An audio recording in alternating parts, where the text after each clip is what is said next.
Have you ever looked at something maybe headed for the recycling or even the trash bin and just wondered, could this be something else? Is there another life in it? The very first act of transformation. The guide calls it preparing the unexpected canvas. A first step, take an empty shampoo bottle, wash it out really well, and then carefully cut it in half. The source is clear, you use the bottom half. Yeah, and what's fascinating right there is how quickly that simple act, just preparing it, shifts its whole identity. I mean, you're taking something that was basically trash bound, and with just a wash and a cut, boom, you've redefined it, it stops being waste, it becomes a raw material, ready for whatever's next. That basic shift in thinking, that's really the core of being resourceful. That immediate change, taking it from bin fodder to something else. That's quite a powerful idea, isn't it? It's such a practical way to start seeing, well, discarded stuff differently. It really is. It's about seeing that, function doesn't just stop after one use. It kind of pushes us to pause and think about a material's actual properties, not just, what the label says it was. Okay, so you've got that bottom half prepped, ready to go. Then the guide moves pretty fast into giving the buddy some shape. You make 4 little holes. The guide says use a heated needle or maybe a sharp tool. 2 holes up high on the sides for arms and 2 down lower for legs. Yep. Simple. Then you thread some thick cord, the source calls it dory, through these holes. That makes the limbs, and here's where it gets really clever, I think.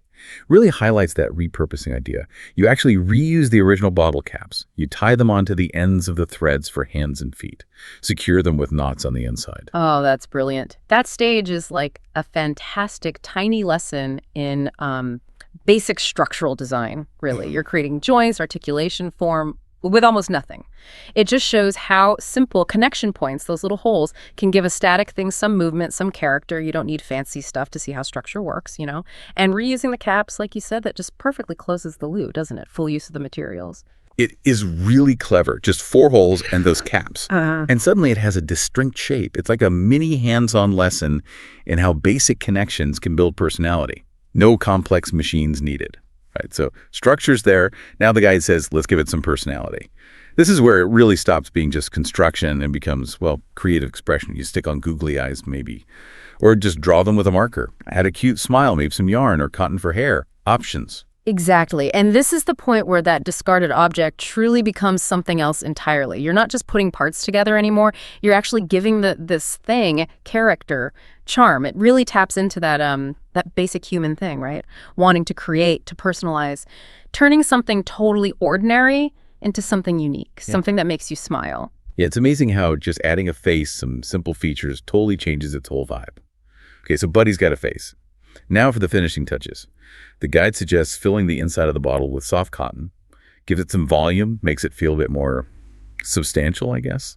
And then for that final flair, you can add things like dry flowers, tiny leaves, or maybe paper decorations, just to complete the look.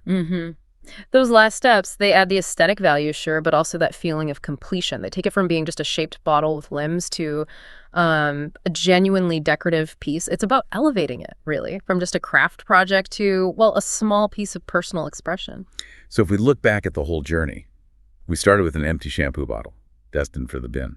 And now we have this cute, decorative little buddy. Whoa. The guide says it's great for decorating a room, maybe giving as a gift, or just a fun craft to do, maybe with kids. And that sums it up perfectly. See, it's not just a craft project. Not really. It's such a tangible, hands-on example of circularity, giving things a second life. It really hammers home that idea that waste, well, it's often just a resource that hasn't found its next purpose yet. It's about the power of, imaginative reuse, finding value where you least expect it. It really does make you look at your recycling bin differently, doesn't it? There's real joy and, value in that kind of creative transformation. Which, it brings up a bigger question, I think. If a simple plastic shampoo bottle can be totally reimagined into something, well, charming and even useful, what other waste is there in our lives?